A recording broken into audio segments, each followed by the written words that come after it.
understand. Freedom has many difficulties, but we have never had to put a wall up to keep our people in.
For No King's Day, we chose the opposite. We went back to our MAGA counter cognitive serious opening.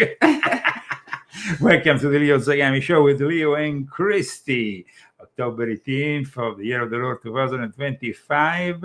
Today we're going to be debating a topic of importance, which I've been discussing many times before in my book, starting from volume 6.66, ending with, of course, volume 12, and passing through volume 7. The topic is Chrislam, the one-world religion. The Vatican is basically launching the unexpected, for some, not for us, Muslim prayer room. Oh my God. Guys, welcome. And Christy, who are the sponsors for today's show? Daniel and Malgrazada Minsa. Oh, thank you so much, guys. You are the ones who keep this show going. We're going to have a surprise soon. By the end of the month, if God wants, God wants. Absolutely. We're going to have a new book. And that book is going to be groundbreaking. I'm not going to say yet what it's about. It's very relevant. It's very relevant. Like all your books. And we have, as you know, I have concluded the Confessions of an Illuminati series with volume 12. And we're moving further with a series of essays of social, political, religious nature, of course, always involving secret societies, the Vatican, and various sectarian activities of sorts. But like Casey said, this book is going to be so relevant. People wrote it before all. I mean, it's just like that. Okay. In any case, it's also a book that's going to be very hard to debate and debunk in any way, shape, or form, because I'm sticking to the facts that nobody knows, that are worth bringing out in the open. So today, like we said, we have a lot of people who are marching around the cities. No kings here, no kings there.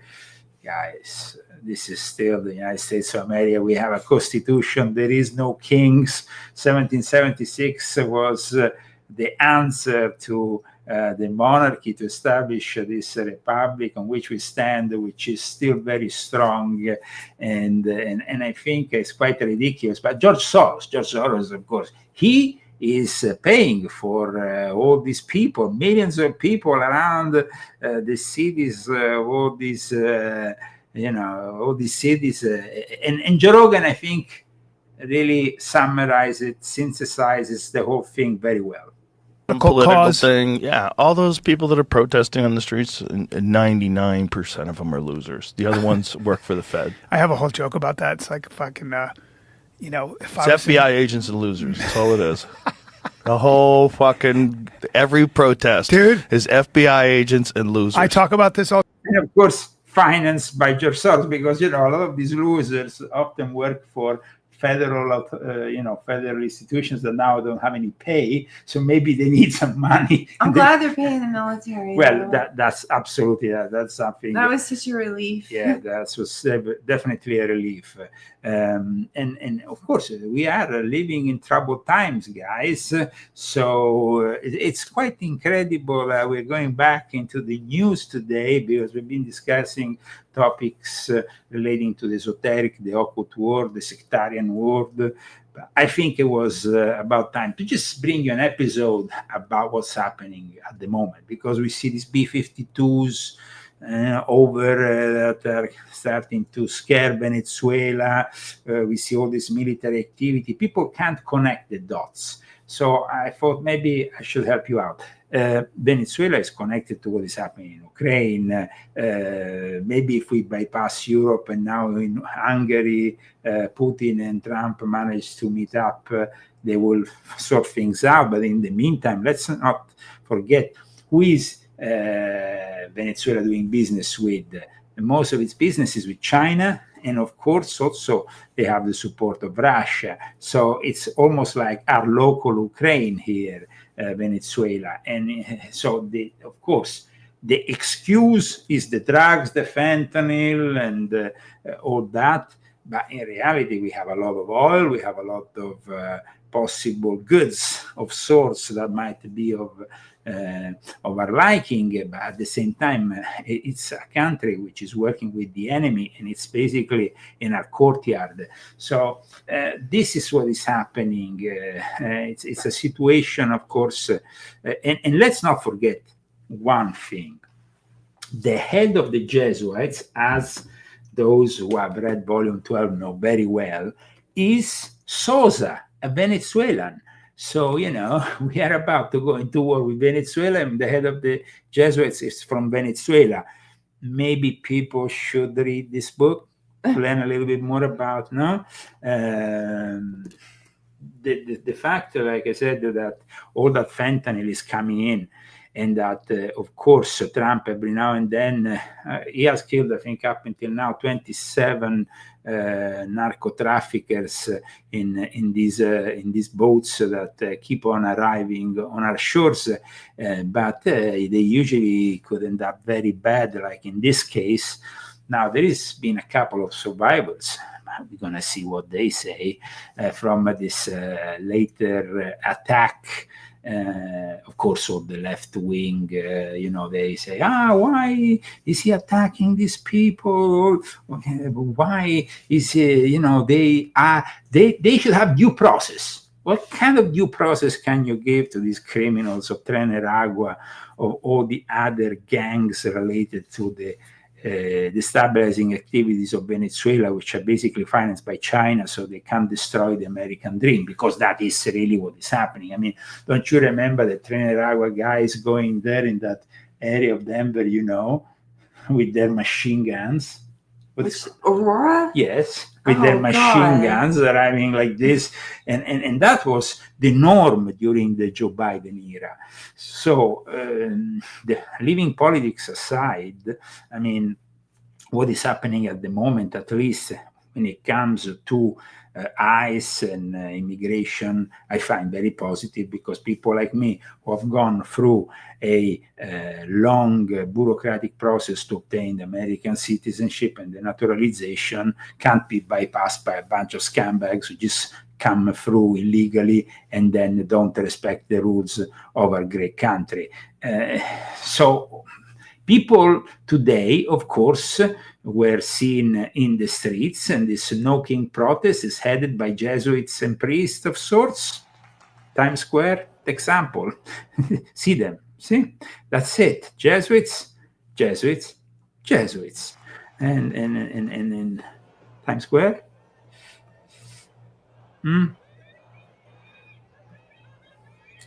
And this is only, I mean, the scenes are from all over the United States. I repeat, there is so many people that at the moment are marching, but to my knowledge, this is not yet a monarchy. I will know. I know about monarchies. But I mean, whatever. If it makes them happy, that's okay. We are still a free country. I saw that basically there was Nick Shelley there that was interviewing these people. I think he was in New York. And it's quite interesting to see what is their justification to this protest, what they are claiming and all that.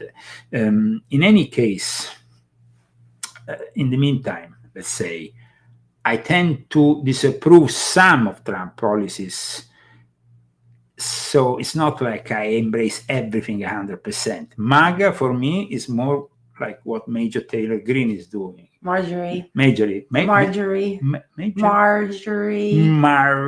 Taylor. She's actually very good. I mean, the thing is, guys, that we need to be able, to afford our medical assistance. No, that's you say that. Your medical insurance. Medical insurance, yes, and that's not possible if they approve what Trump and his package and one beautiful bill and all the rest.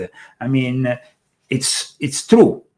When it comes, I remember one question that Nick Shelley was giving to one of the people in the street about, should we give a free medical care to illegal immigrants? Of course not. Of course not. I don't want to spend billions for people who shouldn't be here in the first place. But I, as an America first, I should come first. And we should come first as Americans, and we should be offered the possibility of affording a medical assurance without having to pay money that we don't have in an economic situation at the moment, which is not easy for anybody, because none of us is a millionaire, to my knowledge, or has made millions in the last few months. Trump has. Well, those people who, of course, have money make more money, but that seems to be how the world goes around these days. In any case, let's see what happens. I hope that we can arrive to a solution that will give Americans the right, and this is very important, the right to take care of their families, of themselves, and, with a proper medical assurance that doesn't cost a fortune. So that is something that I wanted to talk about just for starters. But now let's go to the heart of the problem today, because the Vatican has done definitely the unexpected for some, or the expected for others. But before we go to see what the Vatican has done, let's see what a libtard claims the Vatican has done. Because, you have also the libtards who like to defend the Vatican. Let's see. Bit of a doozy. Did the Vatican Library actually provide a Muslim prayer room for Muslims to be able to just do their prayers, even though Islam is directly contradictory to Christianity? Nope, it's okay. This one's a hoax. What happened was there were Muslim scholars at the Vatican Library. Now, the Vatican Library isn't like your local public library. A lot of people come to study the different artifacts and religious texts that are there. It's kind of a big deal that they have so many centuries upon centuries of historical manuscripts. Now, some someone came in who was studying this stuff, who was approved to be there, who was Muslim. And he said, hey, I got to do some of my prayers. I don't want to do it in the library where everyone is here. And, you got to be quiet because it's the library, just like your local public library. Some things are still the same. And they said, yeah, there's an empty room back there. Go do your thing. That's literally all it is. People are blowing this out of proportion because the Vatican was nice to a Vatican person was nice to someone and said, yeah, don't disturb other people. Go free to do your stuff in peace. I don't really care. That's it. Don't trust the media.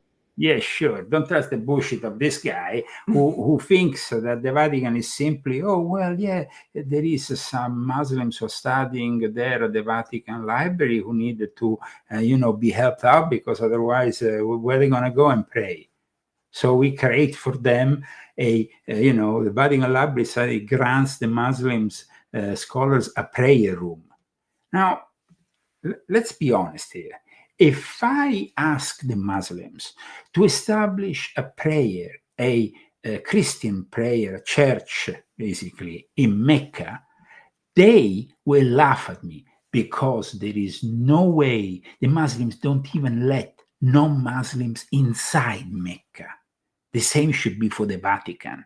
But because this is basically, how things have been in the last few decades since the Second Vatican Council, that, anything goes, and they are working towards the one world religion, because that's what I had explained together with the Muslims in Volume 7, as well as Volume 6. I talked about Volume 6.66 about Chrislam. And King Charles is going to the Pope also now, and King Charles is, of course, going to pray with the Pope in a Vatican that has now opened up to the Muslims. So I wanted to hear also maybe a more conservative, I hope, opinion. Let's hear a clip from Taylor Marshall, who is a known author, somebody who has actually cited me in one of his books. Taylor Marshall. Well, the Vatican has accommodated the request of certain Muslims to have a place allocated to them in Vatican City, namely the Vatican Library, for Islamic prayer, and a Muslim prayer carpet to be established as a liturgical space, prayer space for them in Vatican City. And there's two things that concern me on this. The first is the optics of it. We have been begging, groveling, saying, please, can we have our traditional Latin Mass on Sunday at 2 p.m.? And over, we've seen that request denied, or where it did exist, it's been taken away. And the reason for that is we need unity. We need everyone to be the same. And yet Muslims who deny the New Testament, deny the 21 ecumenical councils, deny the divinity of Christ, deny the Trinity, they make a request and they receive it. I mean, that's incredible. I mean, okay. It's not incredible for those who have read my books, because I've been saying it all along that this will be happening, and that, of course, at one point we will have also the involvement of King Charles, because he's a closet Muslim of sorts. Yeah, so now, on the 22nd and 23rd of October in the Vatican, the King will join Pope Leo XIV for an ecumenical service in the Sixtine Chapel during his visit with Queen Camilla. And this gesture is regarded as a significant moment in relations between the Catholic Church and the Church of England, of which Charles is supreme governor. And Charles is the one that yesterday had to convince his brother to accept the fact that he's no longer the Duke of York. Of course, there is a book coming out in 3 days, the book of Virginia Giuffre. And in this book it says that Andrew used to tell her that it was his birthright to have sex with her, even when she was a minor. And there is many other things. We are in it together. sounds like a lip-tap thing, but it's in reality what Andrew and Epstein, we had in it together. God. So yesterday, Friday, 17th of October, because in England they put the number first, like we do in Italy, there was a statement. You want to read it by Prince Andrew? Okay, a statement by Prince Andrew. In discussion with the king and my immediate and wider family, we have concluded the continued accusations about me distract from the work of His Majesty and the royal family. I have decided, as I always have, to put my duty to my family and country first. I stand by my decision 5 years ago to stand back from public life. With His Majesty's agreement, we feel I must now go a step further. I will therefore no longer use my title or the honors which have been conferred upon me. As I have said previously, I vigorously deny the accusations against me. However, apparently he can still use the title of prince within his own entourage because he's still the son of Queen Elizabeth, the late Queen Elizabeth II, and so he still has a title by birthright. Just like he said, he had he was able to have sex with a minor because it was his birthright. I mean, the guy is completely sick. We might read a lot more about what happened behind the scenes once Virginia Giuffre's book will be published, but there is also much more than is happening in the next few weeks, and that's a surprise, of course, for all of you. Halloween is getting closer, and there is actually some very some very sick people, because only some sick individuals can go around doing jokes like this one. I do want to take you out to a story that is making the rounds all over social media. This is over in Alexandria, Virginia, outside of D.C., and I want to play for you this clip as 3 masked people show up at the home of a woman and talk to her through her Christy, don't get scared. Okay. I like this stuff. Ring door camera. I do want to lift up the audio here and listen really quickly. Who is it? Open up the door before we make any inside.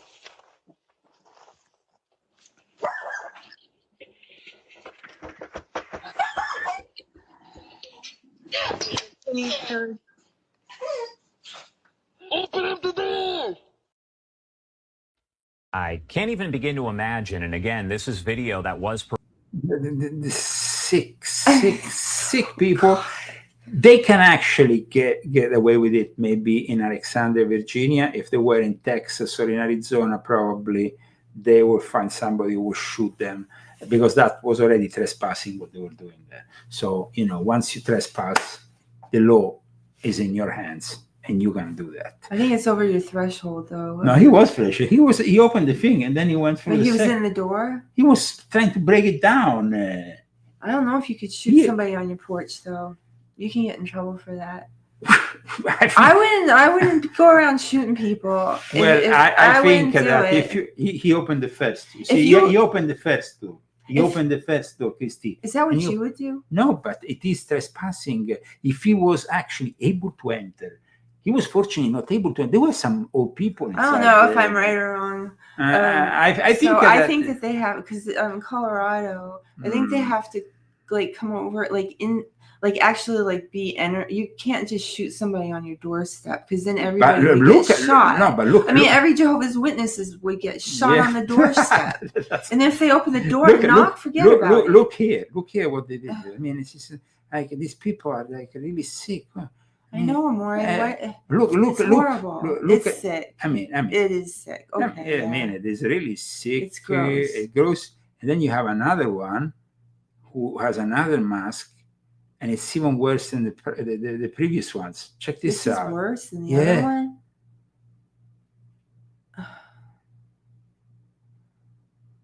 I think the other one is worse. I mean, and this homeowner has not experienced this before at their residence. And so, again, it's very concerning for the greater community.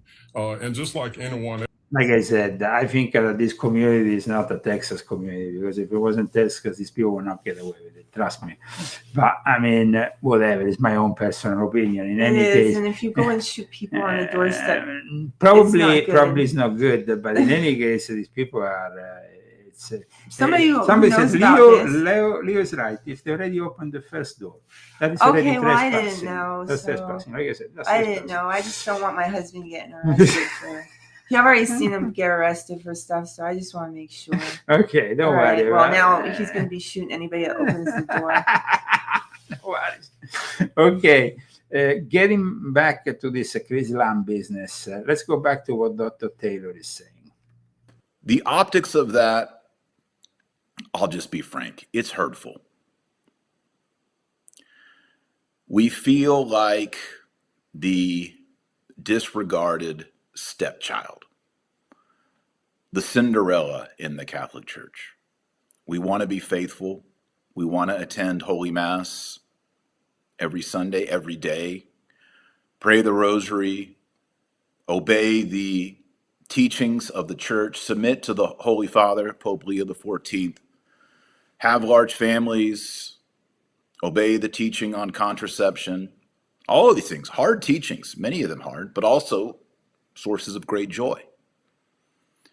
And we're told and we're made to feel that we don't count, that we are less, that we don't matter. Well, what a great discovery, Dr. Taylor. I mean, I have a lot of respect for this author, who is also somebody who is obviously a very devout Catholic. But trust me, the Catholic Church is lost, is completely lost. Another interesting opinion about this prayer room. I mean, like I said, there is people like that leftists we saw at the beginning who consider it just a favor. Oh, let's, but let's not forget, I repeat, we as Christians are not even allowed close to Mecca. I mean, close. You get into Mecca and you're not a Muslim, they can behead you. And they will behead you because in Mecca they can't do it. It's not like, so for us to actually letting these people having their own prayer room in the heart of Christianity, or what should be the heart of Christianity, regardless of the library, is just, for me, it's puzzling. Let's see what another devout Catholic says.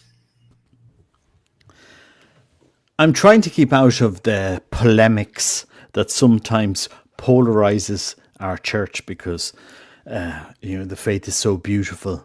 There's so much to deepen in our knowledge of the faith and this beautiful tradition of ours. But some of the news that comes out, you just have to say, what is going on here? What is going on? First thing was, Cardinal Supic has been in Rome lately and he has received a promotion. So Pope Leo appoints Cardinal Supic to the Commission of the Vatican City State. It's like the governing office of the Vatican. The Commission is the legislative body of the city state that was established in 1939. It has the power to approve laws and normative provisions, including the annual and triennial financial plans for the Vatican. Its laws must be approved by the Pope, who as sovereign is the head of the church.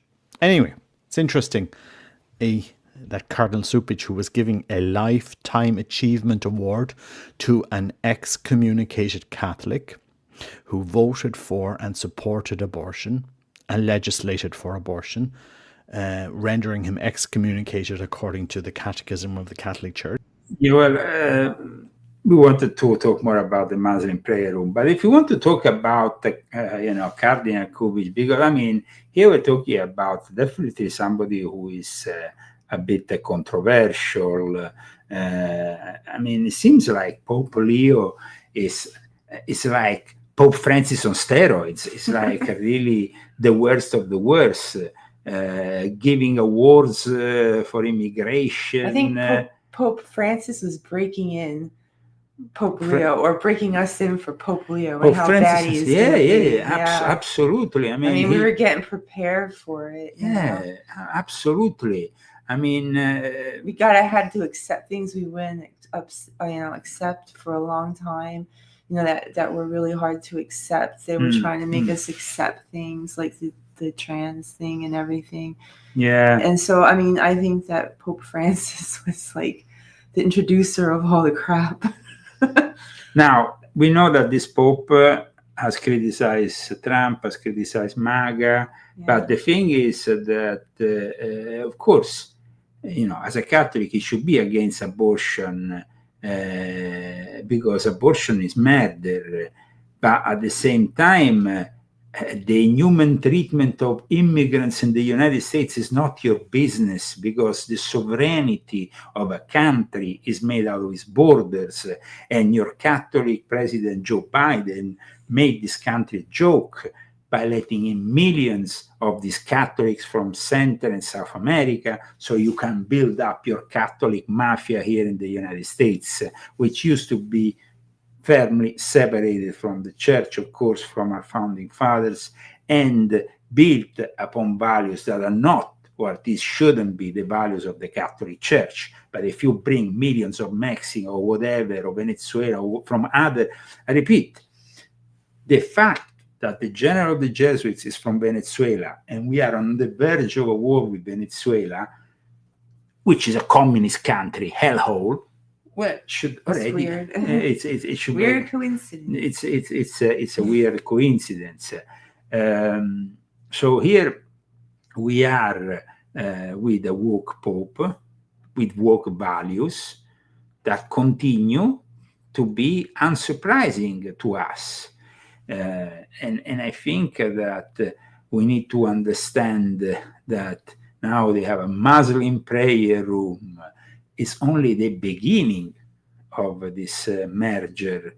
Carlo Maria Vigano, somebody is pointing out, as you know, Christy, we like to bring in some of the comments made on the chat in our show.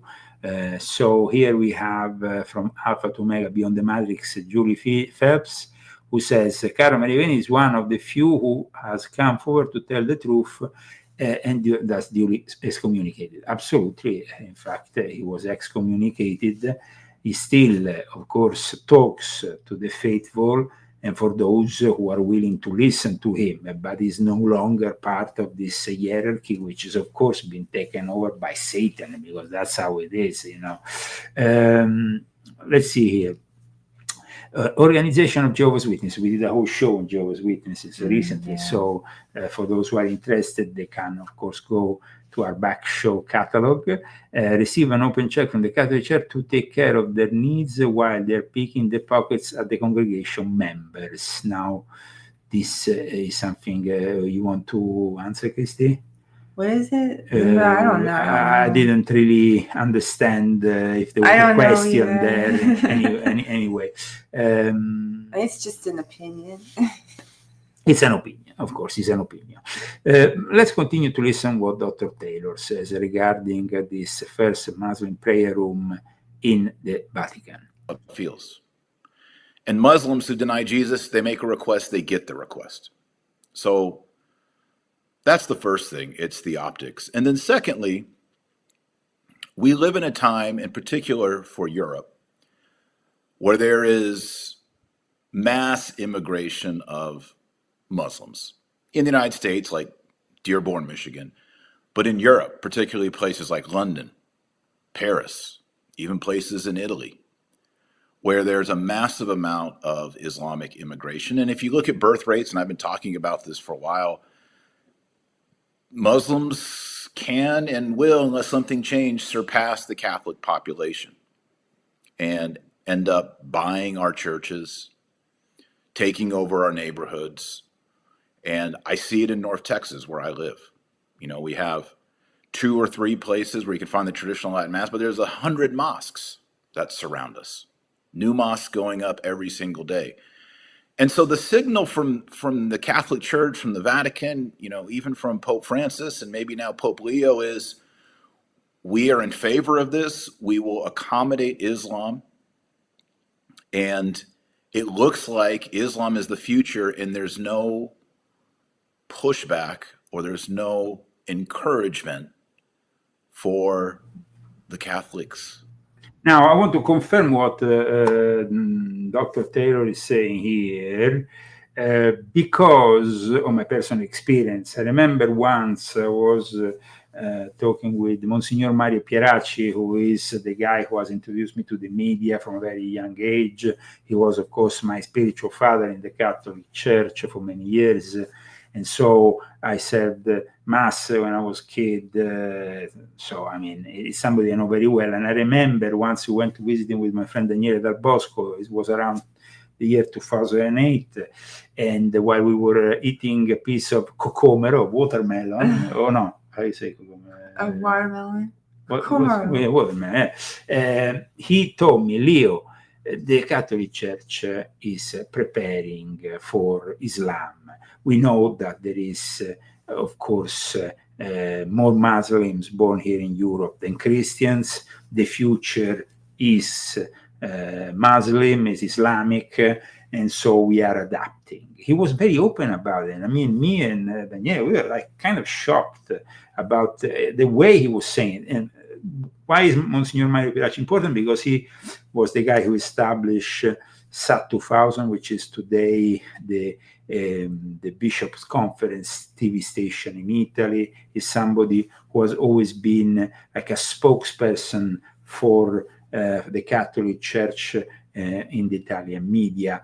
So in regards to somebody's claiming did the Catholic Church create the Muslim faith? Well, I will say go and read volume 10, because there you have the correct understanding of what you are saying or claiming, because it's too complex now to discuss it. But I dedicated a whole chapter at the beginning of volume 10 of my Confessions to this particular thing that often is mentioned. You know, the Catholic Church has created Islam. No, it's not really like this, but there is some things you need to read volume 10 to have a full picture, because it's a very complex, but there is some elements of truth in that assertion. Some other, so, you know, I'm trying here. So this was the question. Yeah, yes. Okay, this is, I am generally starting to believe Crowley was the actual beast. Well, yes, why not? I have always said that is the case. Called himself that. So, I mean, once you kind of call yourself something, you might actually materialize that reality around you. And in regards to the one world religion, it's really about putting together Freemasonry, Islam, Catholicism as the, you know, they are the basis for the creation of this one world religion.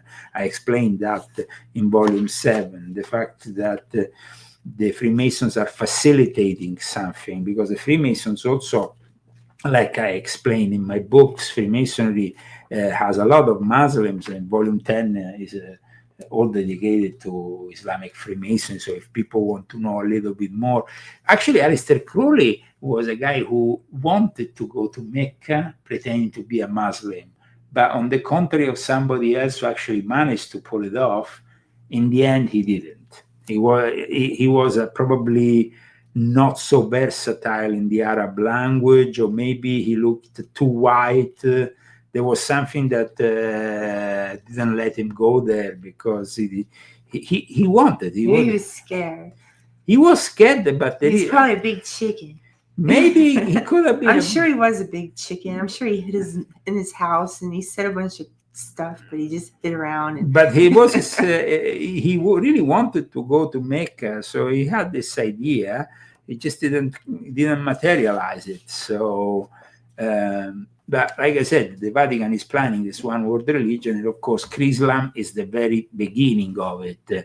Then, of course, you have the union of all the Christian churches, the Anglican Church that comes to the Vatican with King Charles is very important, because the whole Jesuit order was created in the Reformation to establish the Counter-Reformation and to fight also the establishment of these what they claimed were heresies, from Martin Luther to the birth of the Church of England, that they were fighting.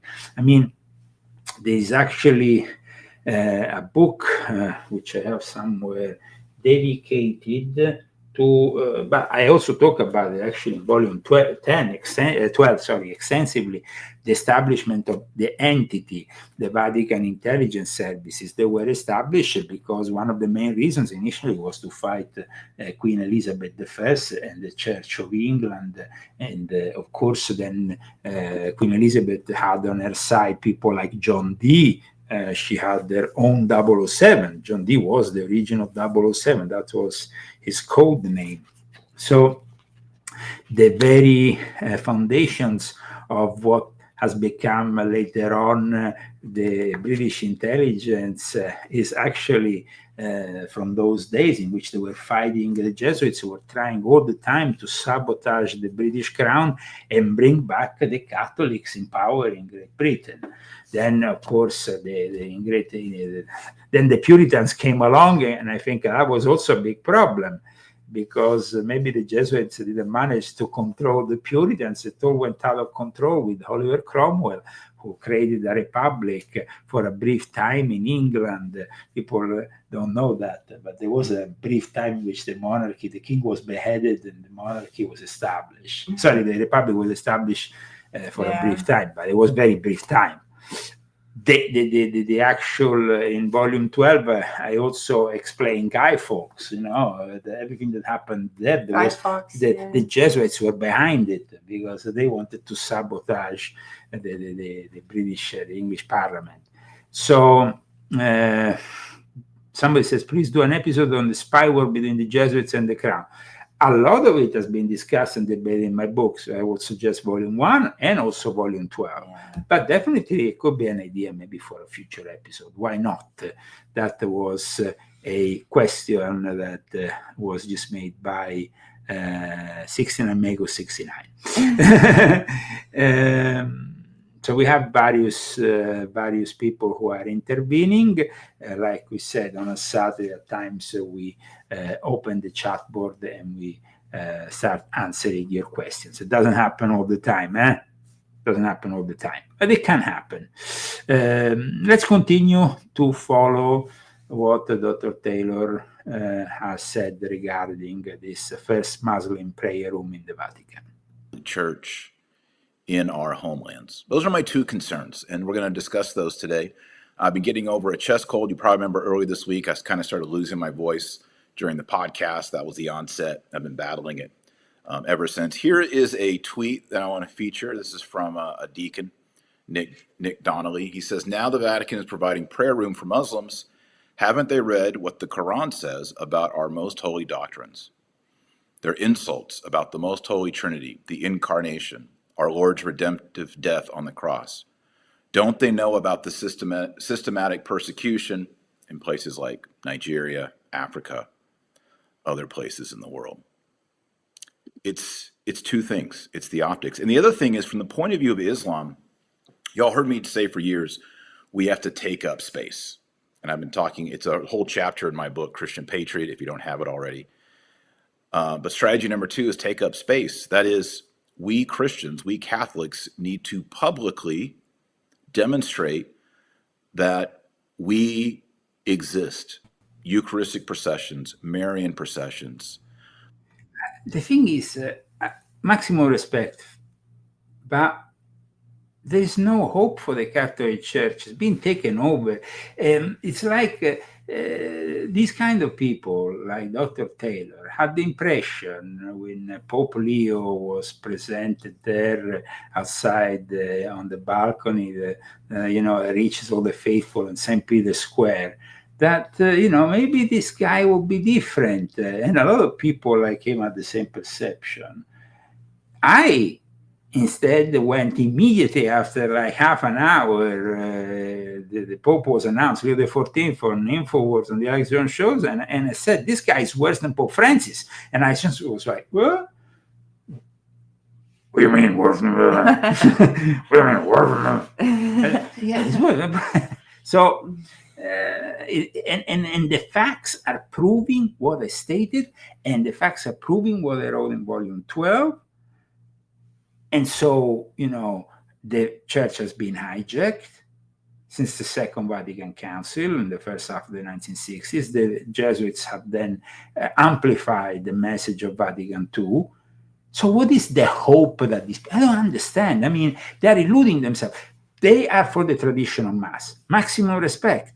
But like Dr. Taylor himself admitted, they let Muslims pray with a carpet 5 times in the Vatican, but they don't let the Catholics do a Latin Mass within the Vatican walls. I mean, it doesn't really make any sense, guys. It's insane. It's just like, you know, there has to be equilibrium here. They have waged war against Latin Mass during the Biden era using the FBI. Literally, using the FBI. The FBI was going investigating people doing a Latin Mass. Oh, like there has not been one case ever reported of a terrorist linked to a Latin Mass. I never heard about it. Ever in the history of humankind. There has been how many terrorists linked to the Islamic faith? Now, I'm not saying that all Muslims are terrorists, but to actually grant them the possibility to have a prayer room, it's something that I want to show you here. The articles that, of course, have been written about it. So then Christy maybe can cite one of them or a couple of them. Here, Vatican allows designated Muslim prayer room in the Apostolic Library. Please, Christy. The Vatican will open a prayer room in the Vatican Apostolic Library for the Muslim scholars. One of the world's oldest libraries, the Holy See's library includes millions of theologically significant texts from the Catholic Church and other religions. The Vatican Library is selectively open to scholars of all disciples for research disciplines. For research purposes. Muslim scholars said, I have asked us for a room with a carpet for praying. We have given it to them. Is that possible? I mean, they simply ask and they're given whatever they want. Yes. And then the cardinal says, we are a universal library. We are a universal They want to be library. inclusive. They want to be inclusive. That takes the Catholics out of the inclusion. No, it's just that it seems like that is the way. They want to be inclusive. It's a woke church. So it's a church where we saw a couple of weeks ago Arnold Schwarzenegger with the Pope blessing a block of ice. And now it's a church that is giving the Muslim the permission to actually pray within their walls, which are supposedly the most holy of the Christian world, because even before Christianity became divided in various denominations, of course there was the Vatican. That's really the legacy of Saint Peter, who is said to be buried there. So I mean, it doesn't make any sense of what is happening here, and I don't understand really a lot of what is happening, but maybe we just have to have the perception that because the Jesuits have taken over the show, there is even no reason any longer to fight to get back this church. You understand? Because I think that there is people like Dr. Taylor who have this idea that there is still a possibility of regaining some kind of reasoning, and I don't think that is possible. A divine call and duty to remain in communion with the Apostolic See, which is the Roman See, the Roman Diocese. Why we have to remain in communion with the Holy See if there is nothing holy anymore about it? If the office of the Pope has been hijacked by the Jesuits, there's nothing holy about it. If the Vatican is basically a place where Freemasons and Jesuits have first of all, hijacked the Second Vatican Council and then amplified the message of this Second Vatican Council that has destroyed probably the leftovers of Christianity within Catholicism. It just doesn't, I don't understand. I mean, of course, we can be like J.D. Vance or other people that hope that maybe the Catholic Church will sooner or later realize their mistakes, but that's not the case. Read volume 12, and you will understand that this church, as it is now, can only be saved by Jesus Christ himself if he comes back. There's no other savior for this church today. And we have to be in communion with the Roman Pontiff, the Holy Father. So I'm not going into schism. Everyone's saying, oh, there's an invisible schism. It's eventually going to erupt. People have been saying that since the 90s. Nothing's happened. It seems every time you have some leaders who have a little bit of following, they're disciplined. They're cut away. So I don't know what's going to happen. I really don't know. I think we need to pray every day. We need to fast every day. We don't lose hope. But I've also just sort of accepted that, we're not allowed to sit at the cool table, right? We're excluded. We're excluded in the church. So if you're excluded, okay. So if this guy says we are excluded from the church, okay, and we see more and more, the traditional Latin Mass and those who are traditional in their views in the Catholic Church are distant from the Holy See, why engaging in a debate with them when there is no hope for a globalist church to go back and become what it used to be before Vatican II? Sad. The premise is sad. I mean, it's sad that they still believe it's possible, because you see, the premises are there. This religion is made weaker and weaker, the Catholic religion, so they can then, merge it with everything else to create a one-world religion. That's really the whole thing in the end. That's why now King Charles is going there. That's why the establishment of the first Islamic Muslim prayer room and all the rest is all part of this project. A project which I, as a Catholic living in Rome, I've seen with my own eyes. About accompaniment and reaching out to the peripheries and everyone's welcome. We're not. It's obvious at this point, we're not. And I think at this point, I'm not a pope, I'm not a cardinal. There's nothing I can do to change it. If I were invited to the table to make a charitable, patient case, I would do it. Would I be heard? I don't know. I'm not calling for rebellion. I'm not calling for abhorrence. But what is the solution? I'm just calling for myself and my family and for you to just be faithful to the church. And if we're treated... Okay. Guys, I was born in Rome. I was brought up in the Catholic Church. Christy knows it. It's like my home. I go there. It's like, It was really weird. It was weird. I mean, like when I met him, the first thing we did was go to churches. Yeah.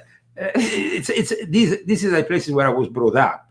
I mean, and they still treat me, I must say, like, I don't know, even after all the criticism I made against them, they still... Yeah, I mean, like, I got my permesso di soggiorno from the head of the police at the Vatican. I know. That's like your permit to stay. It's like your green card for Italy. Got it from the bodyguard of the Pope. Yeah. And I couldn't get it like any other way. So they had put it in a drawer. And these are like still my friends. I don't have the thing is, I criticize them. And I made everything possible for them to eventually excommunicate me. But the answer of Monsignor Mario Pieracci, yet again, was in this official event there at Santa Croce in Jerusalem, in front of a journalist, was, well, Zagami is an original. And he's been brought up amongst us, so he's an original. The way is, the new way of the Catholic Church is no longer to create the excommunication and to create, a situation whereby you go and break with somebody, like in the case of Martin Luther or whatever, because then you create a new current, a new schism, is actually to embrace the diversity and say, okay, Ilya Zagami is eccentric. Yeah, it's so eccentric. They took all our stuff and we had to leave the country. Yeah, whatever. That's pretty eccentric. But in any case, I stand firm in my positions, and I think that Dr. Taylor maybe should realize that at this point, yes, we can pray, we can continue our life as Catholics, but to be in communion with Rome is simply impossible, because it's like being in communion with the Antichrist. When you are receiving King Charles, who is possibly either the Antichrist, like explained in Volume 8, or either the father of the Antichrist, because Prince William is another heir to this title, then it's a little bit, no? Treated second class. No schism. No schism. All right, thanks for that super chat. I'm going to jump over here into the general chat. No schism, no schisms. Oh. WH Dove says Muslims 421,000. Another estimate places the number at 400,000 for Texas. Yeah, Texas is being, I hate to say it, Texas is being overrun. And now we want to have the first mayor of a major city in the United States, Mandani, a guy who has never worked one day in his life, but he has a nice smile. He smiles. He smiles his way all the way to the top. And now, Cuomo, of course, when you have another candidate who is running, who is incapacitated by the fact that he's the worst crook to ever have governed the state of New York, Cuomo. So, I mean, it's like, so that's impossible. The other one, the present mayor, just gave up on the race altogether. The other candidate, who is the founder of the guys with the red hat, the Guardians, the Guardian Angels. The Guardian Angels? Yeah. I mean, that is another guy who's not going to go anywhere. So basically, Mandani is now the guy who has 38% of the vote, with the absolute possibility of becoming the mayor of New York City and starting the same trend which started years ago in England, which now sees every single major city in the hands of the Muslims. So that is where we're going here. By Muslims. They had tried to set up Sharia law in Irving, Texas. Fortunately, that was shot down. Our governor has shot down Sharia law, but what they do is they come in, they get a majority in a township, in a municipal region, and then they immediately try to set up Sharia courts. That's what their religion tells them to do. And yeah, it's becoming a big problem in Texas. It's become a big problem in America, not in Texas. We have even more here in California. In California, there's 500,000. We have even more in Michigan, where they have whole cities, either Shia or Sunni. We have discussed this in a prior episode of the Leo Zagami show. But it seems like, our politicians are quite happy with turning the other way, because when you have almost 6 million Muslims here in the United States of America, turning the other way is the best thing they can do, because that's 6 million votes for them, which can really turn an election around. Volume 10 of my Confessions is the book I suggest you should read to understand Islam, to understand what is happening to the Western world, and also in regards to immigration, in regards to what we have discussed today, of course, including, of course, also Chrislam, the creation of one world religion. The Jesuits are at the center of it, and they are the protagonists of the last installment of my Confessions, Volume 12. So please keep this book like this. See if I can find volume 10 somewhere, because that's a book which I think people absolutely need. Here it is. This is the book.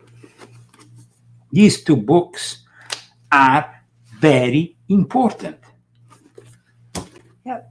Absolutely. And if you want to know the Masons behind the establishment and of this Vatican One World Religion, Volume 7 also, I mean, these are the books that are going to make you aware about the people who are behind the establishment of the first Muslim prayer room. And there is really so much superficiality from that leftist we saw at the beginning of the show saying things like this. It's a bit of a doozy. Did the Vatican Library actually provide a Muslim prayer room for Muslims to be able to just do their prayers, even though Islam is directly contradictory to Christianity? Nope, it's okay. This one's a hoax. What happened was there were Muslim scholars at the Vatican Library. Now, the Vatican Library isn't like your local public library. A lot of people come to study the different artifacts and what is he on?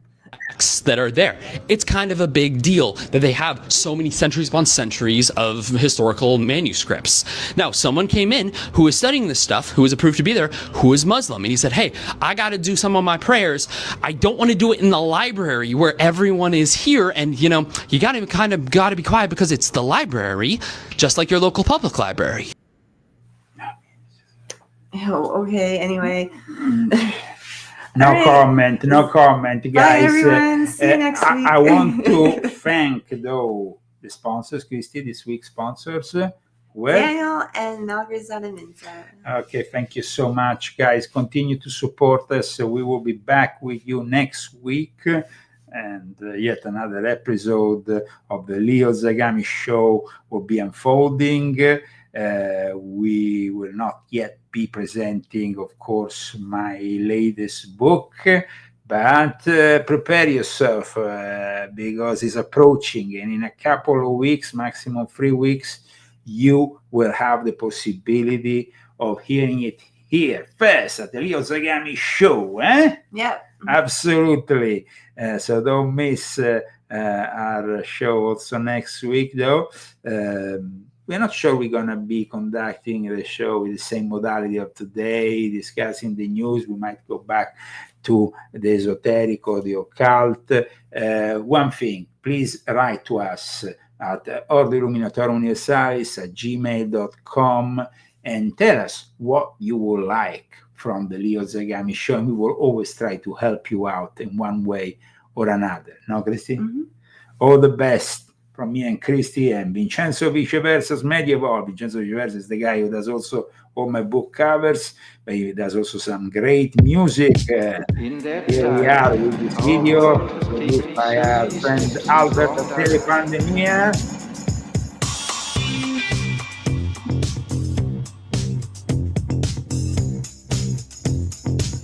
No, don't do that. It doesn't look good.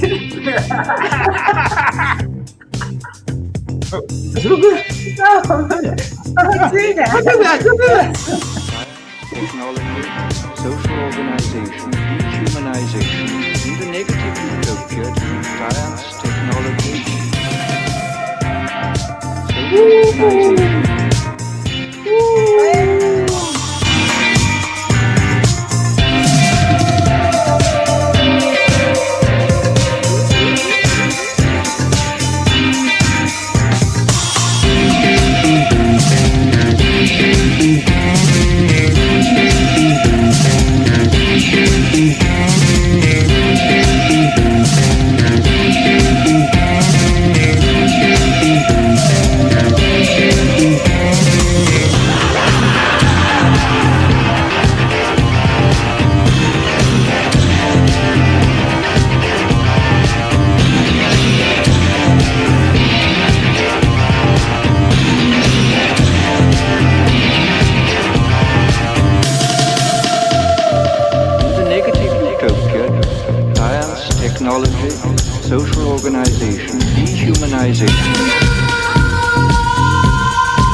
technology, social organization,